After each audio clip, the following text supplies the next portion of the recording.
One thing that really bothered me about this film is how razor sharp and calm Hannibal is throughout this entire movie. There is no scene where Hannibal isn't in control. Even if it seems like you're not within his awareness, he is always aware of himself in the grander scheme of things. And he's always one step ahead. This isn't your typical horror movie. This is Hannibal, a gritty, detective-led story with a serial killer twist within it. Now, in all honesty, while I did enjoy the film, the first half of it was really slow to me. I mean, you have moments where you have this weird disfigured face in a wheelchair. Like, okay. I didn't even know that was Gary Oldman, by the way, which was kind of crazy. But Gary Oldman did a fantastic job with that role. Just seeing that off rip was like, okay, how is this gonna tie into the story? Whatever. But that's not really a notch that should be taken away.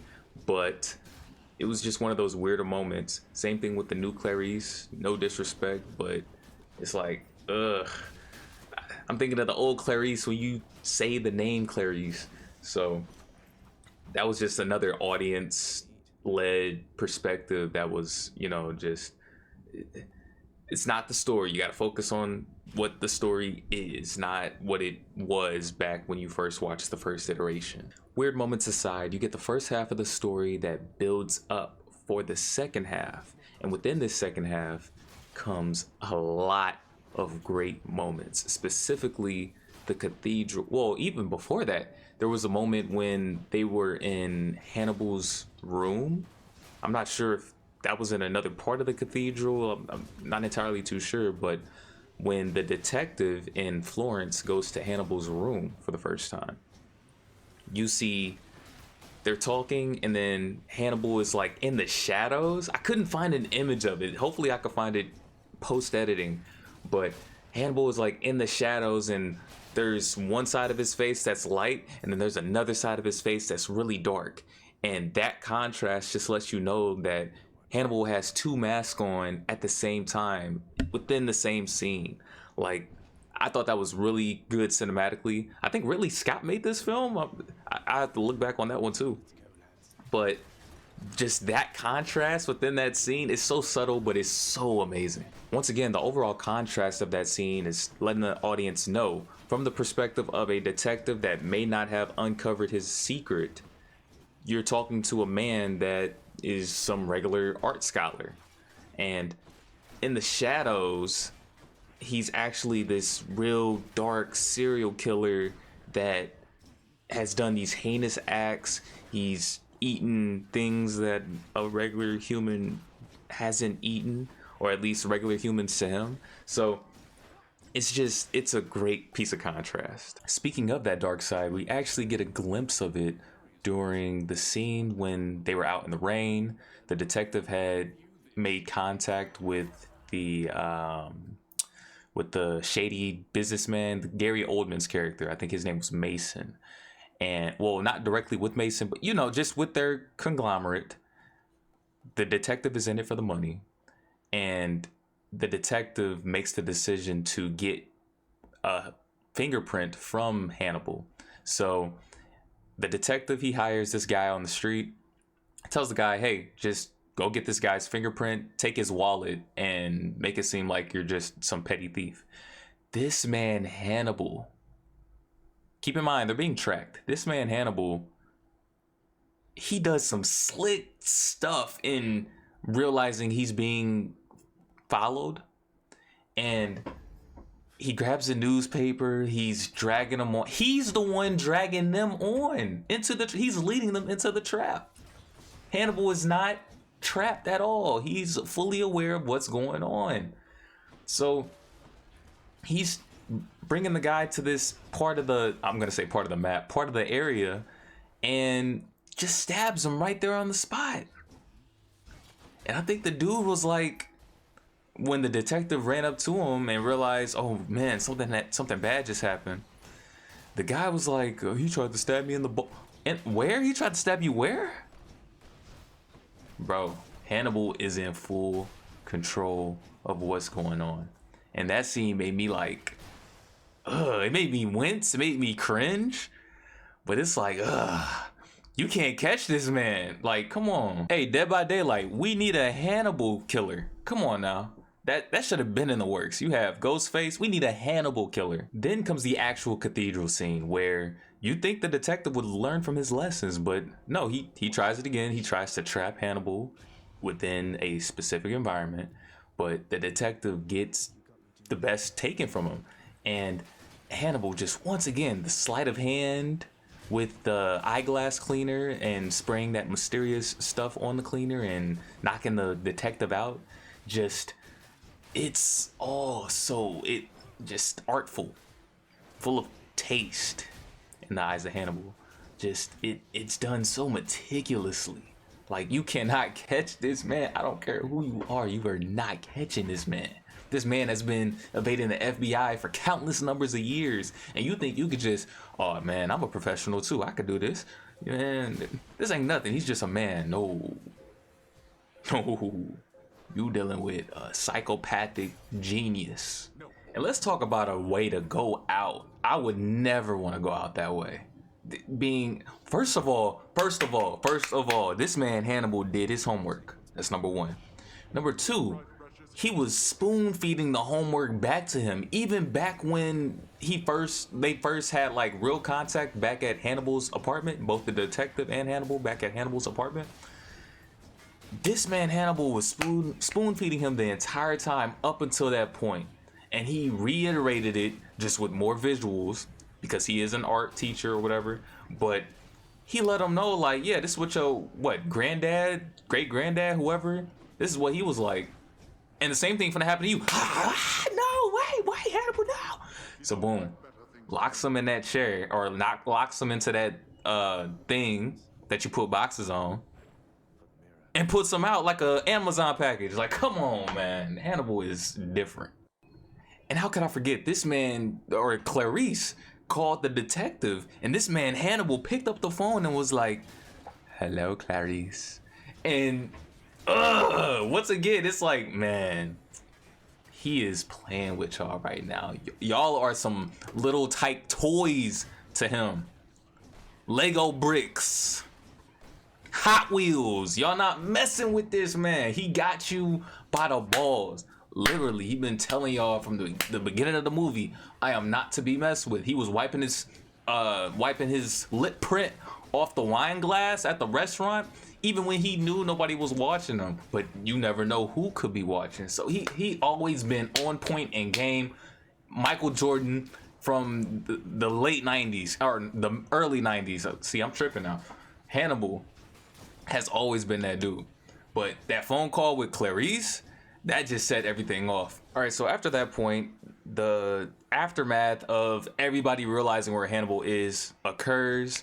Everybody is in shock, whatever. And Clarice, she gets into some hot water. This part is kind of weird to me, but I'm not gonna talk about it. Clarice gets into some hot water at the FBI, and Hannibal just... Hannibal knows, okay, somebody is tracking me. I have a good idea on who it is that's trying to get me. I need to draw him out.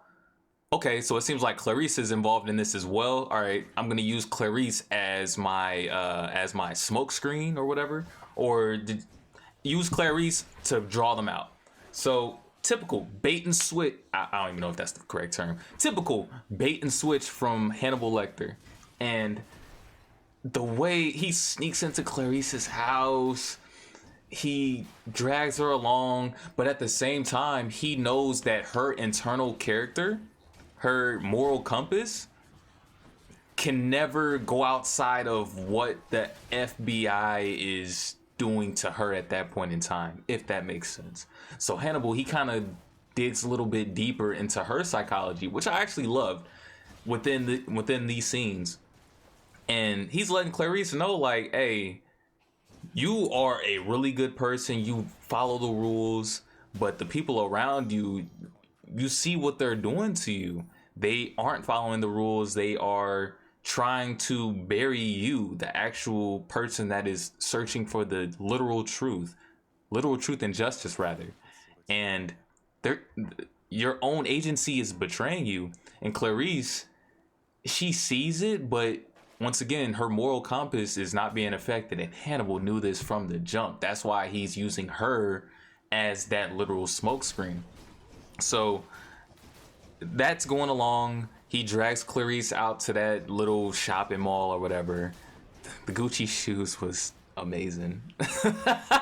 The Gucci shoes, and then dressing her up at the end. Oh my gosh, bruh.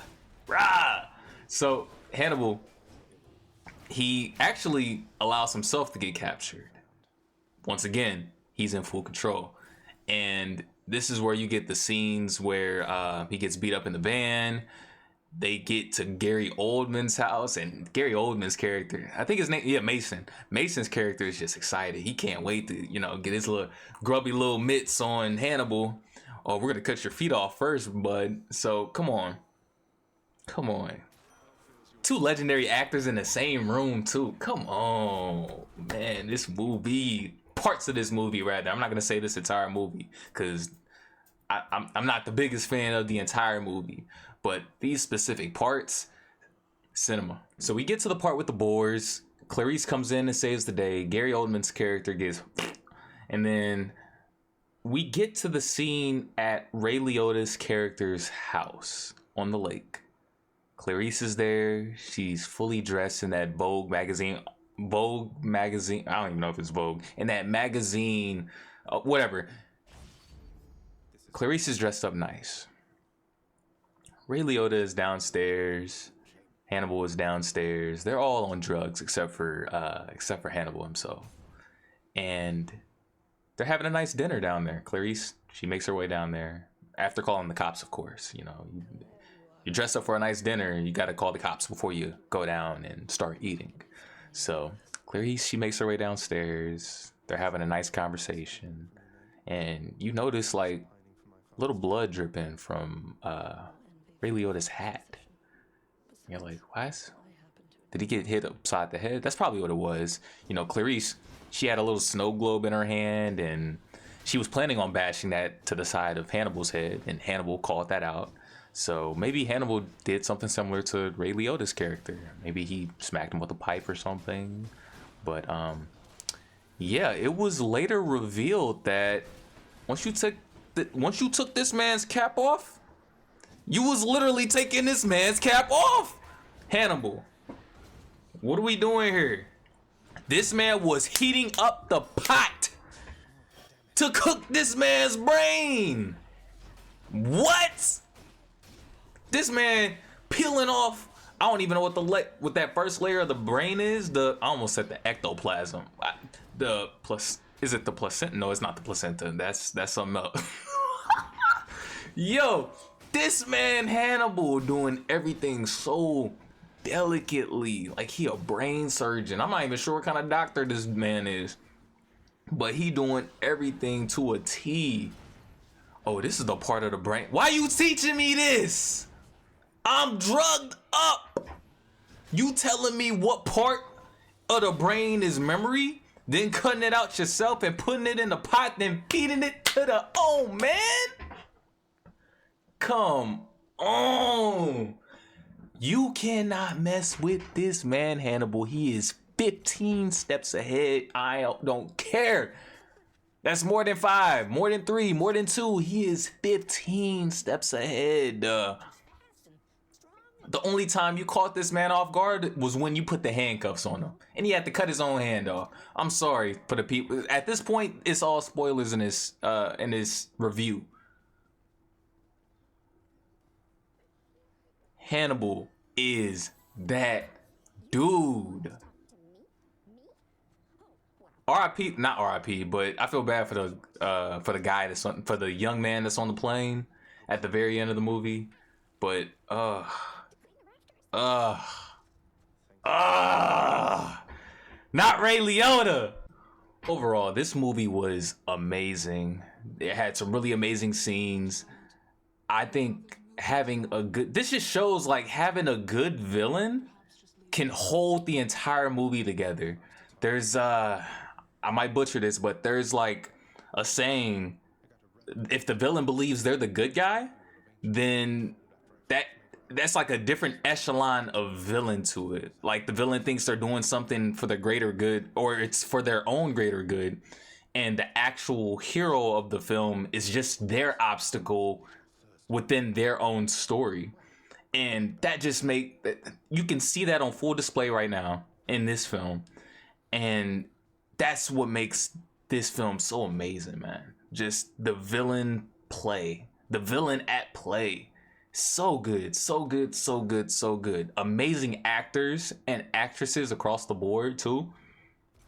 Just it was some parts of the film that it was like, man, okay, when are we gonna see Hannibal again?